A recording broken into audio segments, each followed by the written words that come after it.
Kembali di kabar khusus pemirsa, tadi kita sudah mendengarkan nama-nama di Kabinet Merah Putih. Nah, tapi Pak Agung, kalau kita lihat juga banyak juga sebetulnya nama-nama yang masih bertahan dari kabinet sebelumnya, tetapi juga tetap berlanjut di Kabinet Merah Putih ini. Ada kurang lebih belasan begitu ya Pak ya? Ini kalau Anda lihat apakah memang mereka ini dikatakan mungkin dianggap sangat baik di bidangnya oleh Pak Prabowo, atau sebetulnya ini juga merupakan rekomendasi maupun suggestion yang diberikan oleh Pak Jokowi begitu? Ya, saya lihat keduanya ya, dimensi Pak Jokowi itu nggak bisa kita lepaskan karena memang narasi keberlanjutan ini kan memang didengungkan sejak Pilpres kemarin. Jadi ketika ada belasan nama, 16, 17, 32% dari total isi Menteri Kabinet Pak Prabowo, saya kira itu menjadi logis ya, karena memang orang-orang ini sudah teruji, sudah terbukti juga bekerja sama dengan Pak Prabowo di Kabinet Pak Jokowi satu periode. Jadi beliau tahu betul ya lahir batin teman-temannya ini yang diajak lagi untuk menjadi menterinya seperti itu.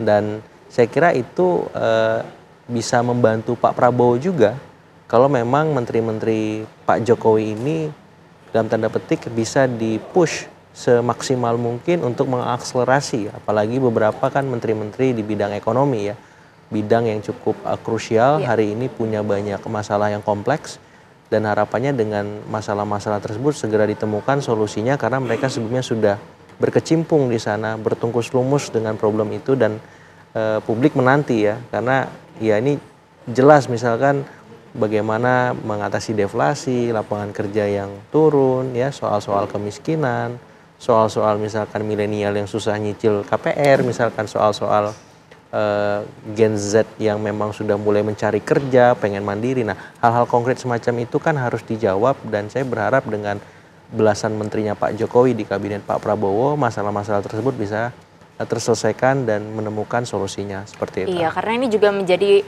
bagian yang sempat dikatakan juga dalam pidato Pak Prabowo pagi tadi mengenai concern di bidang ekonomi itu juga, ya Pak ya. Betul. Lalu ini kita lihat juga kembali lagi di bagian wakil menteri yang lebih dari satu, ini sebetulnya tujuannya apa sih Pak yang ingin dilakukan? Pertama bisa karena ada banyak masalah di sana sehingga butuh orang yang lebih untuk mengatasi itu.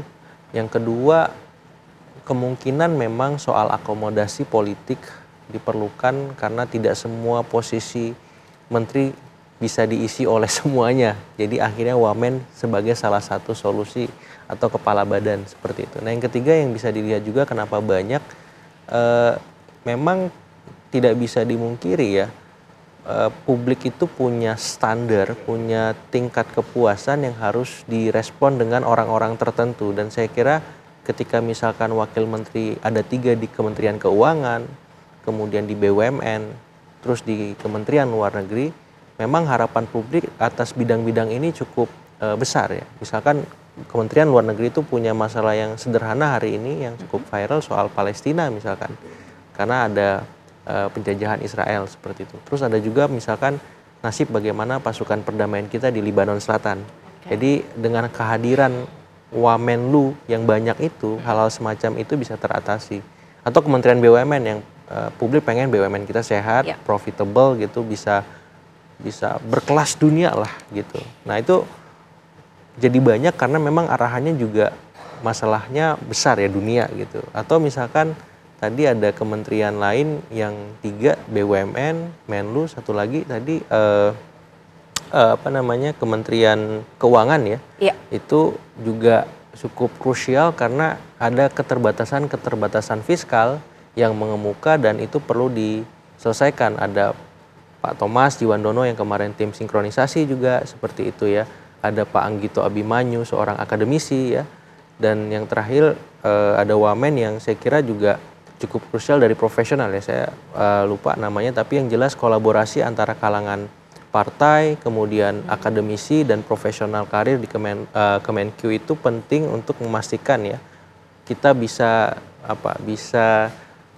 efisien dalam setiap penganggaran maupun mencapai program-program yang strategis. seperti itu. Oke.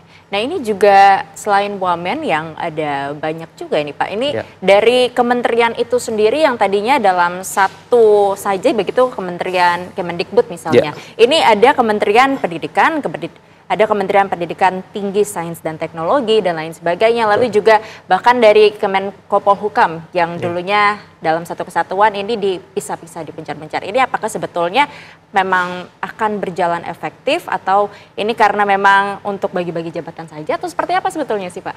Iya, tadi ya ada 3 hal yang saya sampaikan soal akomodasi politik, kemudian soal ada tingkat kepuasan publik yang harus dipenuhi.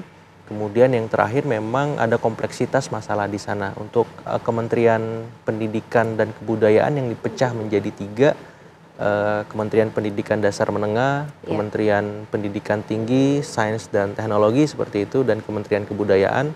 Saya kira memang dipecah itu supaya jelas ya, karena masing-masing punya masalah kemarin dan belum tuntas, sehingga ketika dibagi menjadi 3 bagian itu jelas nanti apa yang harus mereka kerjakan, solusinya seperti apa, kemudian nanti ketika mereka sudah selesai bekerja evaluasinya bagaimana. Nah untuk Kemenko Polhukam yang juga dipecah juga demikian ya.